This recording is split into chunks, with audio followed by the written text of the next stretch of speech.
Good evening, and a very warm welcome to this evening's talk, which is a very interesting topic on the impact of positive karma on pain and suffering.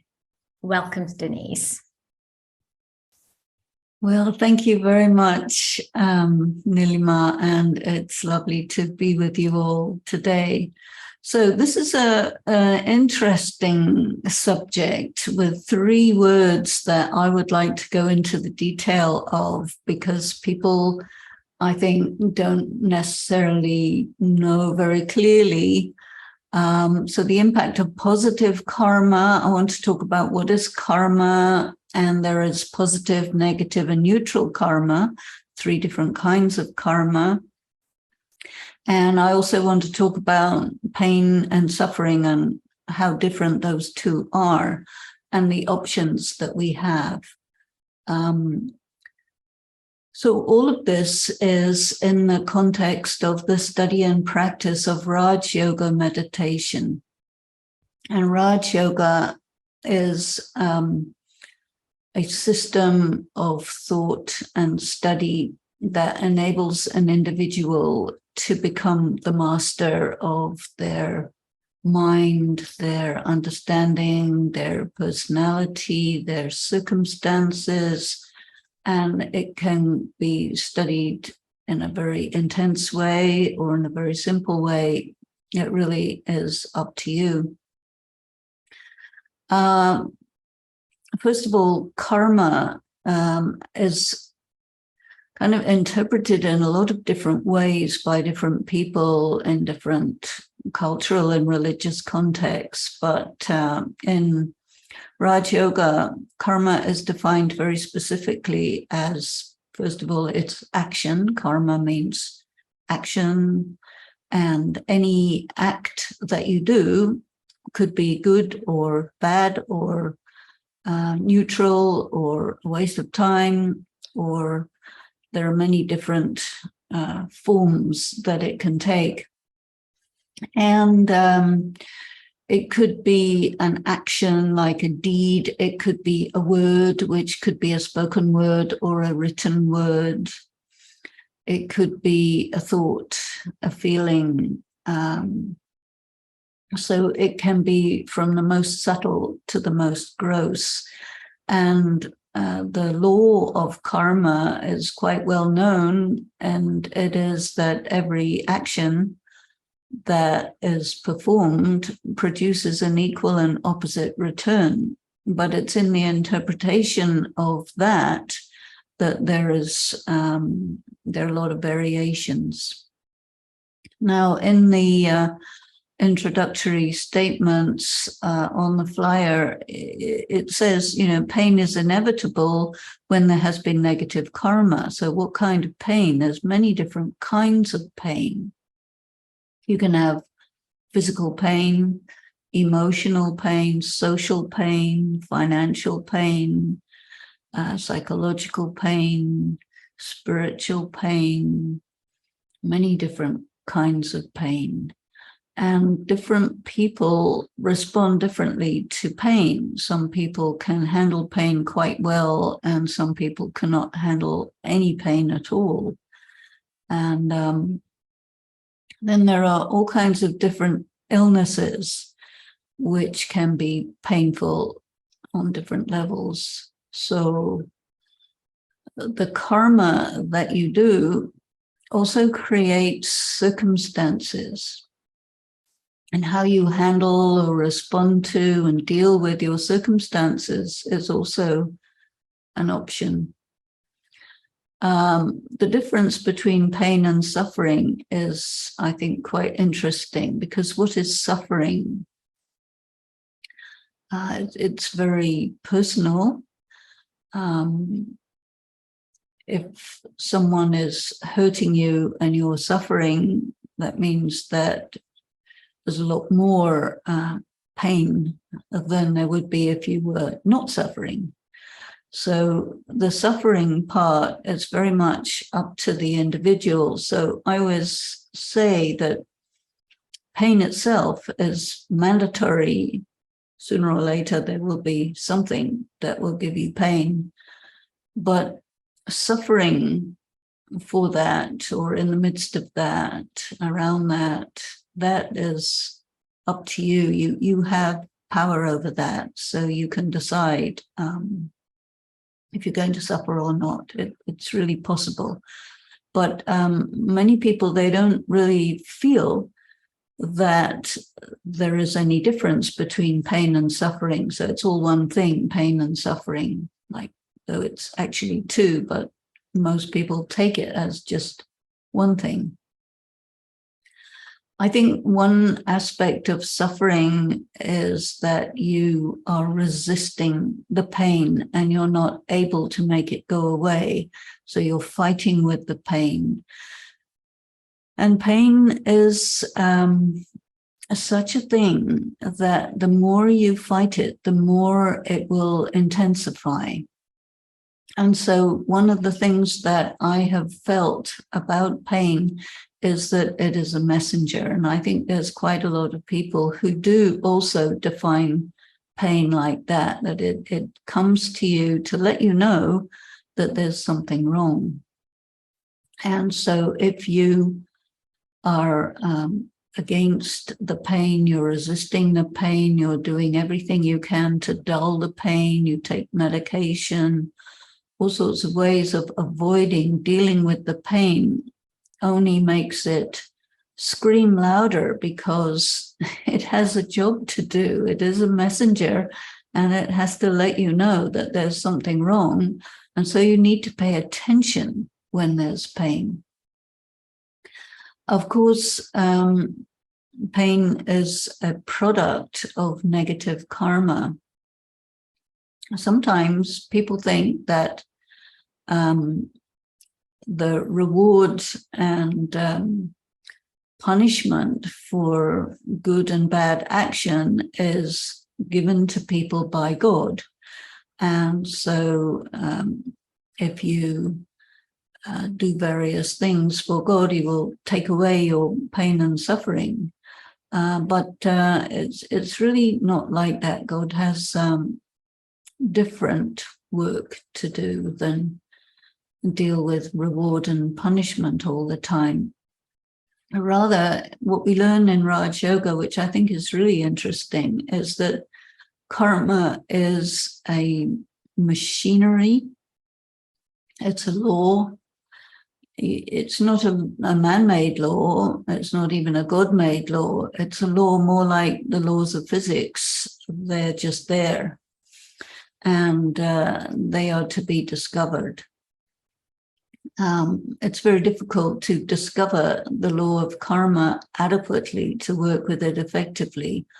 So therefore, it's very interesting that it is said for God that God is the knower of the philosophy of karma, the laws of karma. So therefore, you can study it. And the more you know about it, the more you can live in accordance with those laws, so that you're not experiencing suffering unnecessarily, you're not experiencing pain unnecessarily. You know what to do so that your life is positive, meaningful, and the way you want it to be. But the knowledge of karma is connected with the soul. So an individual is a spiritual being operating through a physical body in a social context. And so then the question arises, when you got born into a particular family, a particular culture, language group, you're born male or female. All of these attributes of your birth are also connected with karma. And what that means is that a soul will incarnate, reincarnate, and the karma, the effect of karma is on the soul. So that means that if you have any unfinished business, by the time you leave your body, you die, you carry it with you and it goes into your next birth. And sometimes people wonder why someone is born in very fortunate circumstances, someone else is born in very unfortunate circumstances. What is all this? And this is also something that you can look at through the lens of karma. And even if your circumstances are positive or negative, some people will take negative circumstances and turn them around and make them work for them and make handicaps into something that carries them forward, which they wouldn't otherwise have reached that far forward. And then others who get born with all kinds of wonderful opportunities, but they don't use them. They mess up and they create hardship for themselves. So it's quite complex. And I don't think in a session like this, it's a good idea for me to go into all the complexities, but to give you an overview which contains maybe a few more elements than you might normally be used to. So here we are, spiritual beings. We have karmic accounts. That means that we don't know how many births we've had. We don't know what we have been doing in previous births. All that vanishes with the previous birth, and you arrive fresh and new in your new birth with your new mom and dad and brothers and sisters and friends and all this, but you have this baggage which is with you from another time, and this baggage expresses itself gradually as you grow up. I don't know if you've ever had the experience that you meet someone and you feel you just know them and you get along immediately, or there's other people, you recognize them and you have a really bad feeling about them, you really don't get along, but there's no reason. So this is also something connected with karma, because as we pass through many births, we also interact with different people who also pass through many births. And so you don't really know who is who, really, because every time you get a new birth, you get a new face, you get a new role to play, and yet you still have your karma, which comes along with you, and it will come up for settlement every so often. So the karma comes with payment if you owe, and good things happen if you are owed. And it plays out in your life in various ways that are sometimes quite unfathomable.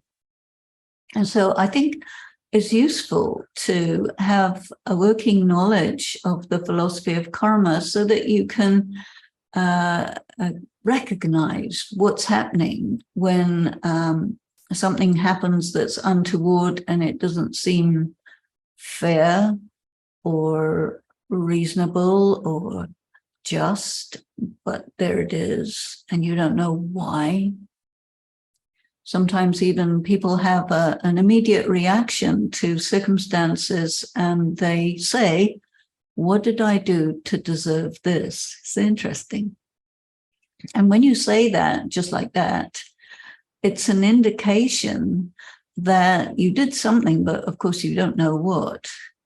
And because you don't know what, you think that the question is, or the statement is, I did not do anything to deserve this, so why is it happening? But of course, the thing is, it's not quite like that. And nothing will happen unless something has provoked it. Because karma is about action and reaction. So this gives us an angle on what's going on, why it's going on. Now, you have a lot of options because you have free choice. So on the one hand, the consequences of karma are inevitable and they will come whether you like it or not, but how you deal with them is really up to you. Suppose you get an illness, and it's a bad illness.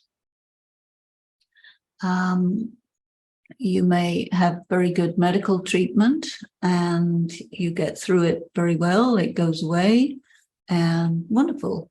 It was not a problem, though it was a bad illness, but you handled it well.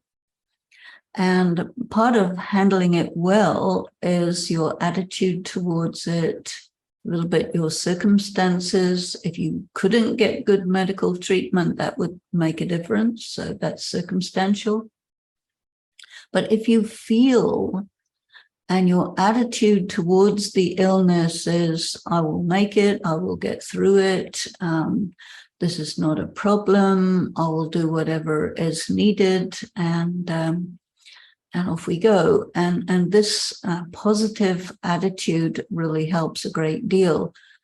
If you get afraid and you think I'm going to die, and then you start suffering, and then you need medication so that you don't suffer so much, you can't take the pain, you can't take the anguish, then you'll get medication to sleep, medication for calming you, and all of this will weaken your spirit and weaken your ability to manage the settlement of karma. And then along with paying for the karma, you also are paying for not having a positive attitude towards it. You're paying for your anxiety, you're paying for your doubt, all these things, because that's also karma. And so this is where you can see that there are options. And I, for myself, always consider that suppose something negative is happening to me, I will never consider it as a punishment for some wrong thing that I've done, even though it probably is. But why I don't do that is because you can also look at it as a test. And I think that it's much more positive to look at it as a test than as a punishment, because when you think of something as a punishment, you think, I'm guilty, I deserve this, I'm bad, and it kind of makes you a little bit depressed. It makes you feel that you should be suffering, or on the other hand, you don't like it and you're against it and you start getting angry. And that is also a negative karma, you see. So I think that it's more effective to say, okay, whatever this is, I'm going to take it as a test. And when you say, okay, I'm going to take it as a test, it means that a test of what? You see, what kind of test do you need? Are you experiencing something that's very painful? In which case, it would be a test of your ability to manage pain, a test of your patience, a test of your endurance, a test of your attitude towards it and towards the people around you who are helping you when you're not well. And so if you are very positive and purposeful in how you handle it, this becomes the energy of positive karma, which will apply to the payment. And karma is usually looked at like profit and loss, a bank account. If you do something negative, you go in loss. You do something positive, you go in profit. Now, if you have bills to pay, then the bills come up, you have to pay.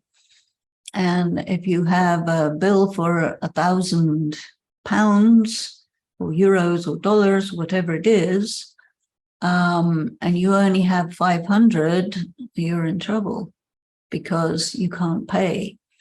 And when you can't pay, then some other form of suffering will come along.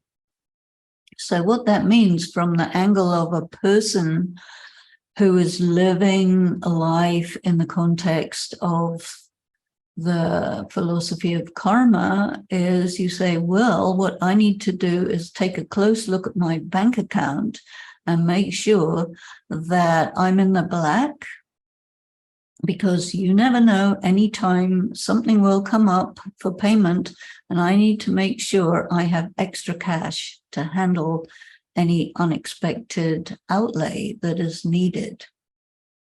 So for that,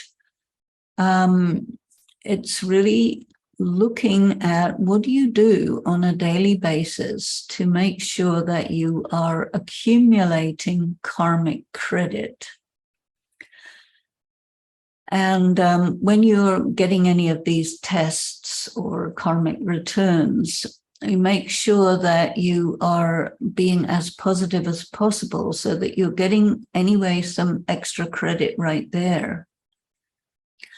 You know, there is this saying, do a good deed for the day. It's quite common to hear that, you know, oh, this is my good deed for today. Why do we do a good deed for the day? Is because we are accumulating karmic credit by doing something good, by being kind, by being meaningful, by seeing something that's needed, fulfilling the need at the time. The spirit of service is something that brings you a regular daily income of karmic credit. So this is a very, very good thing to do. And if you say to yourself, well, I don't know the extent of my karmic accounts, but suppose you think, okay, I'm a very old soul. An old soul. What is an old soul? Old souls are immortal, so they don't get born and they don't die as souls. But what makes an old soul is someone who's had many, many births and you've been around for a long time. And that means that you probably have accumulated quite a lot of karmic debts. It's pretty easy to get into karmic debt. So if you think you're an old soul, or you have that thought, you have that feeling that, yeah, I think I've been around a long time. So that means you need to make sure, because you can't go into your karmic account, bank account, and find out exactly what it is. It doesn't work like that. But you can make an assumption that if I'm an old soul, then I've got probably quite a lot of debt. So I better get on with doing things on a daily basis that are going to give me karmic credit. And this is a very good way to operate. If you look at your day, just go back to the beginning of your day, from when you woke up in the morning all the way through till the present moment, you'll see that there are quite a few circumstances that come up where you could be nice or you could not be nice, or you could get irritated or not get irritated. You could get provoked or not get provoked. And if you get provoked, chances are you will do something to put yourself into karmic debt. So a very good policy, I think, is to look out for opportunities to do the right thing, do the good thing, do something which is beneficial for other people, something inspiring, something meaningful, something that is helpful. And in this way, you are clocking up positive karma.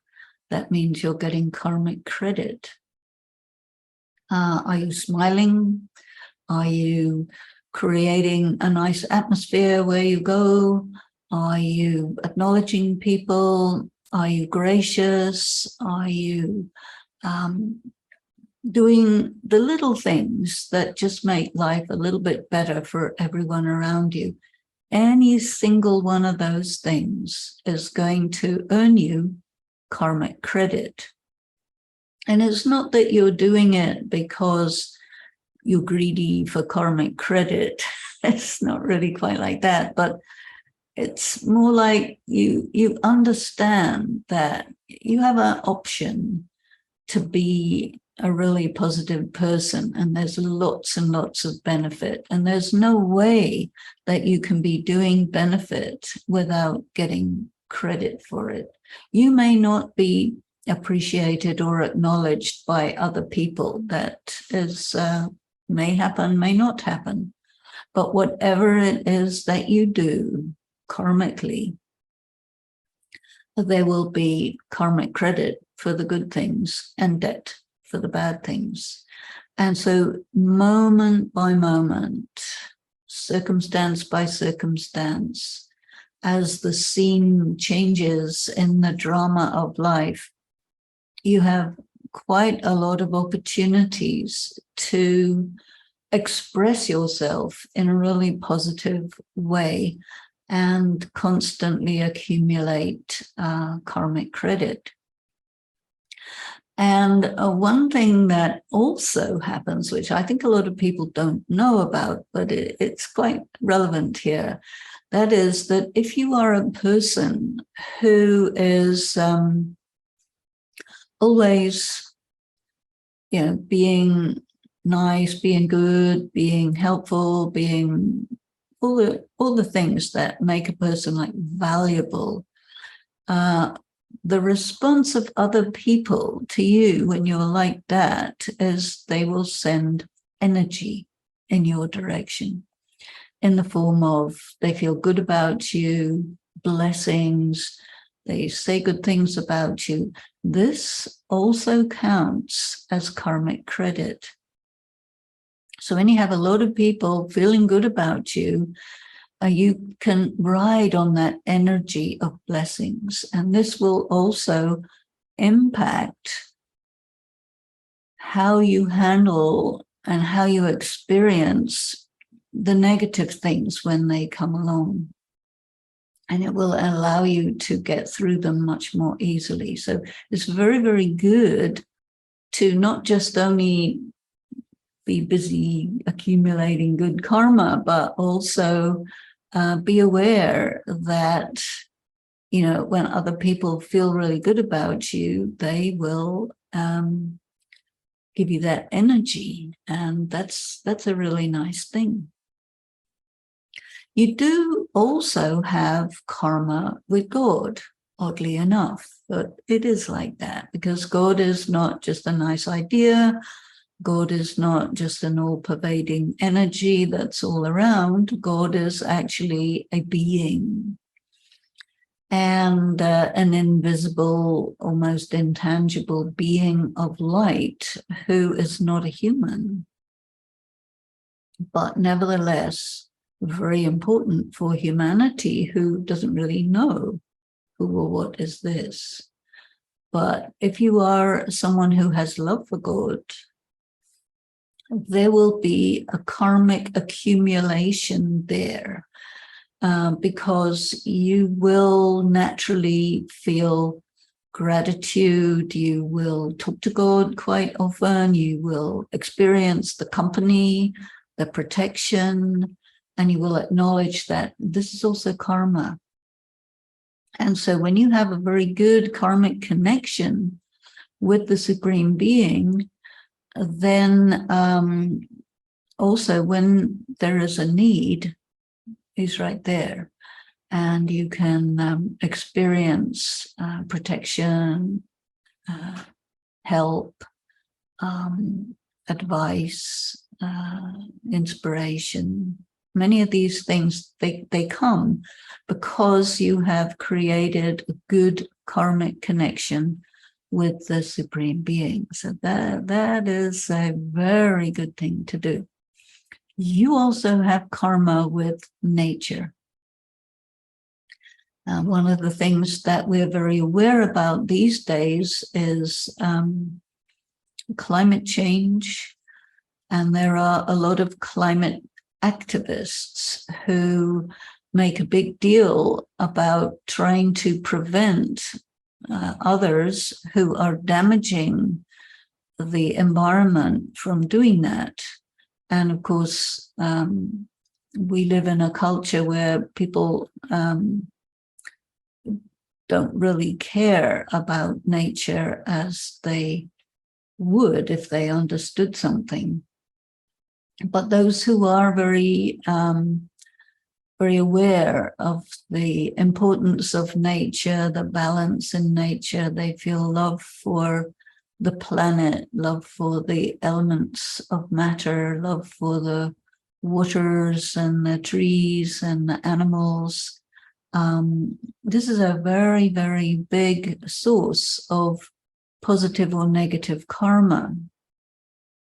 For example, I'm a vegetarian, and that means my karma with animals is much better than if I were a carnivore, you see, because a human being can live very well without killing and eating animals. But if you kill and eat or just eat animals, then you are going into karmic debt with nature, and you are going to experience some or another problem with your health because of that, because your body is made of matter, and your body is 70% water, just like the planet is also 70% water.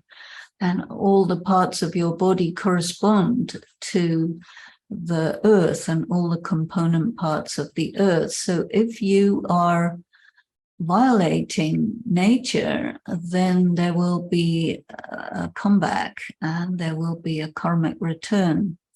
And that a lot of that takes the form of physical illness and other circumstances that are between you and nature. You know, how come, like in a wildfire, 6 houses get burned and then the fire leaves one and goes on to the next one? What's the difference? Some sort of karma.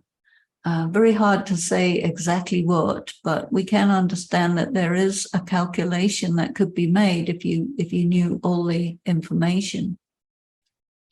And because we don't know what we've been doing in other lifetimes, we really can't calculate completely, but we can have an idea, and we can definitely relate to our circumstances through the lens of the law of karma, such that we make sure that, as far as possible, our attitude, our thinking, the way we handle difficulties, the way we're gracious about good things happening to us, not being egotistical about them, and so on. All of this is nuances that make a difference as to whether you're getting credit or getting debited for each of these things as they happen. So let us look at,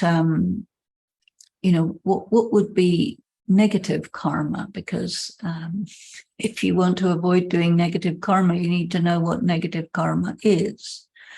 And negative karma is anytime you do something which is contrary to your essence.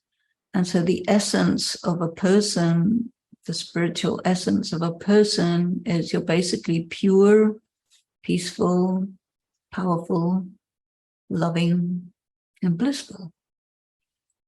And anytime you go against that essence, out of some kind of negative emotion or a spirit of revenge or jealousy or anything like this, where there's some kind of violence against someone or something or nature or whichever, that's a negative karma that will put you in debt.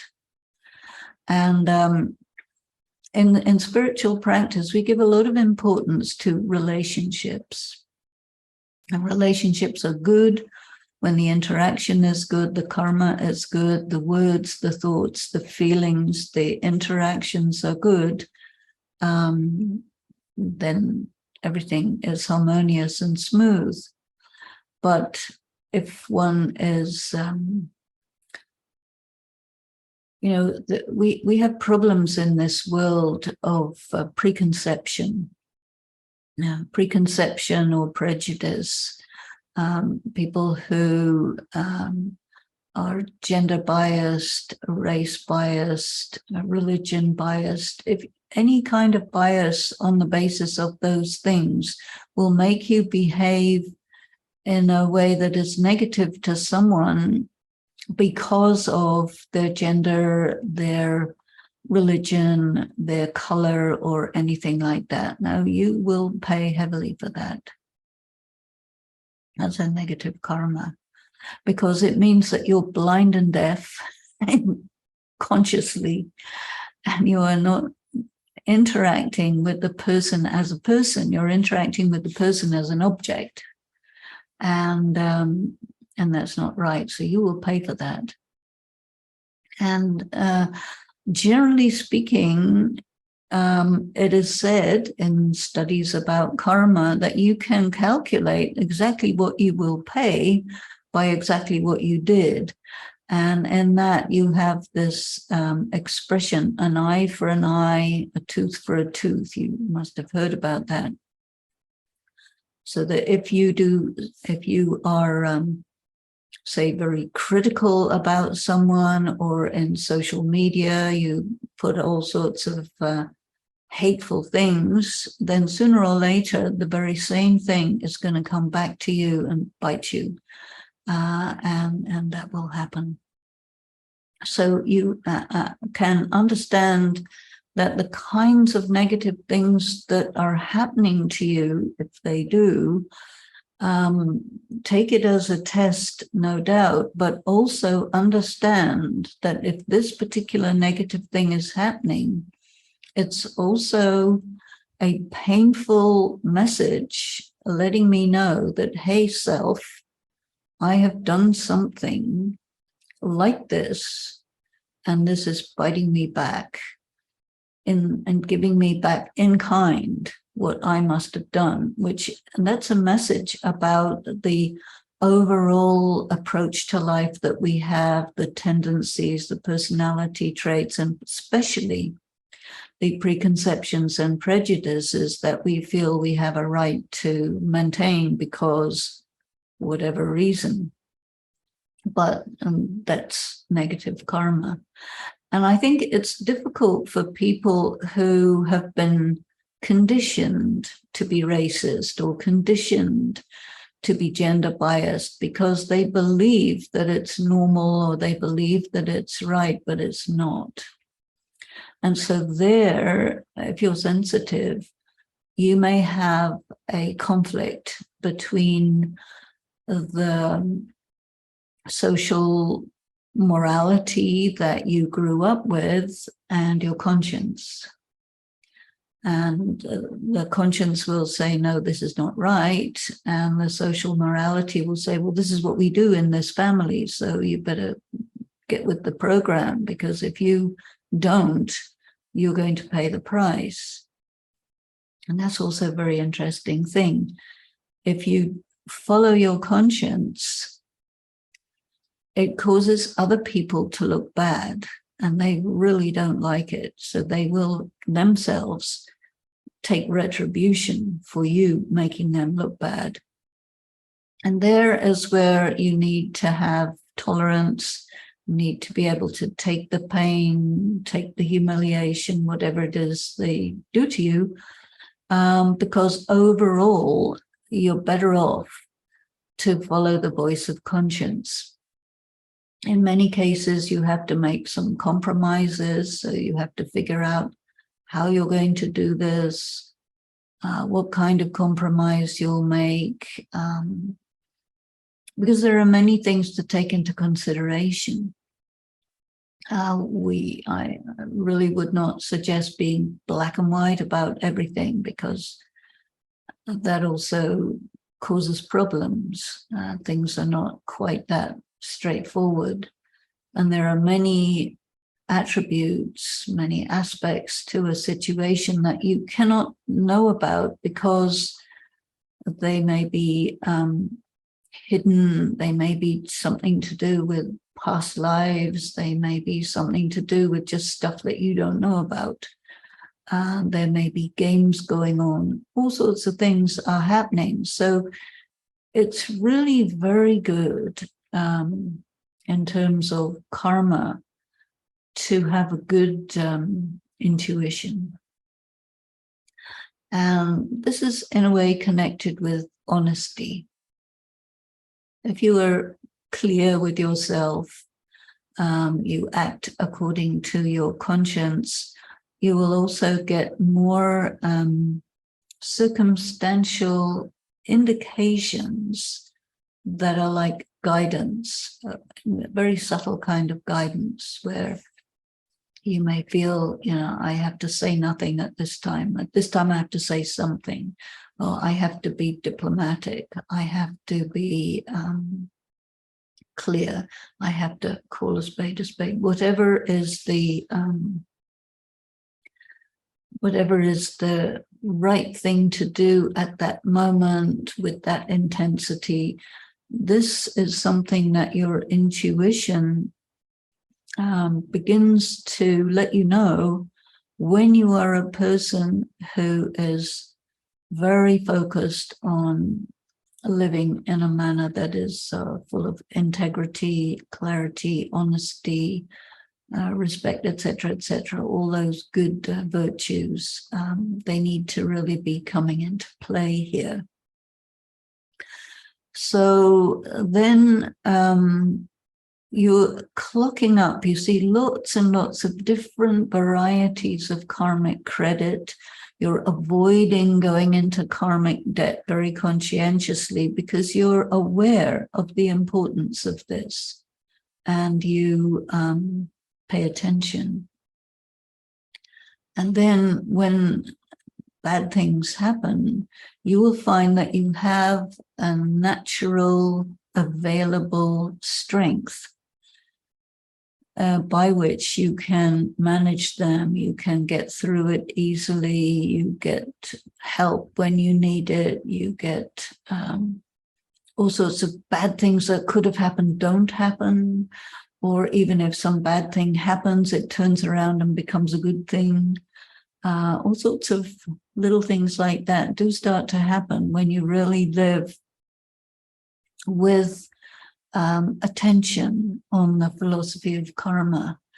And I think also building resilience is very important, because anytime it can be too cold, too hot, too hard, too extreme, people can be not nice to you, all sorts of things can happen. But if you are strong in yourself, then you can easily slough it off and not feel bad about any people who are not being right. It's okay, you are fine the way you are, and you are generous, have generosity of spirit.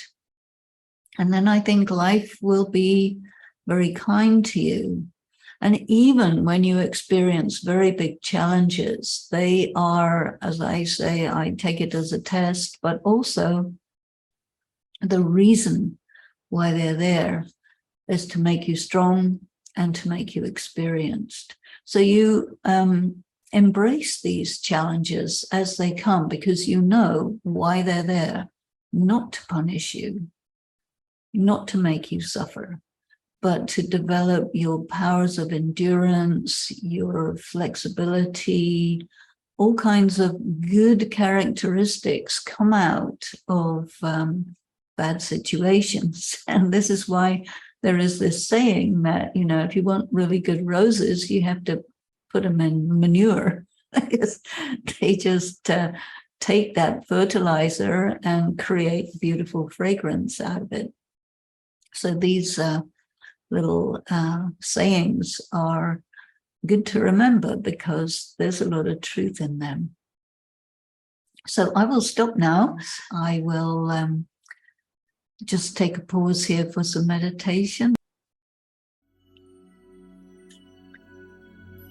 So turn the attention within.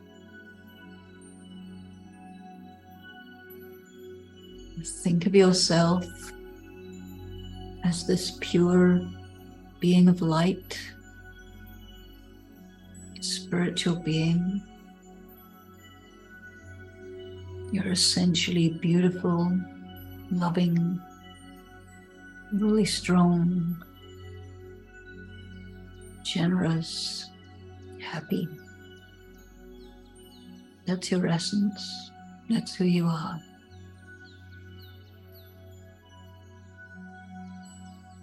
All sorts of things may be going on around you, but you turn within. You're with yourself, close to the Supreme Being, the Source, the Force. Taking strength. You are detached from the craziness around you, and you interact from a place of being in your power. You do what you have to do and then let everything go and move to the next thing. Stepping from one good action, feeling, word to another.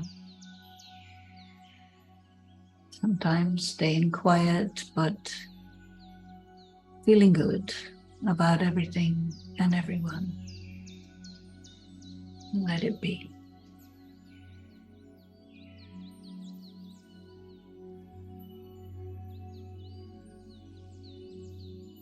Every so often in the day, stop and do this and remember who you are and what you are. And be still and quiet. And then come into action through the body as a master. Om Shanti.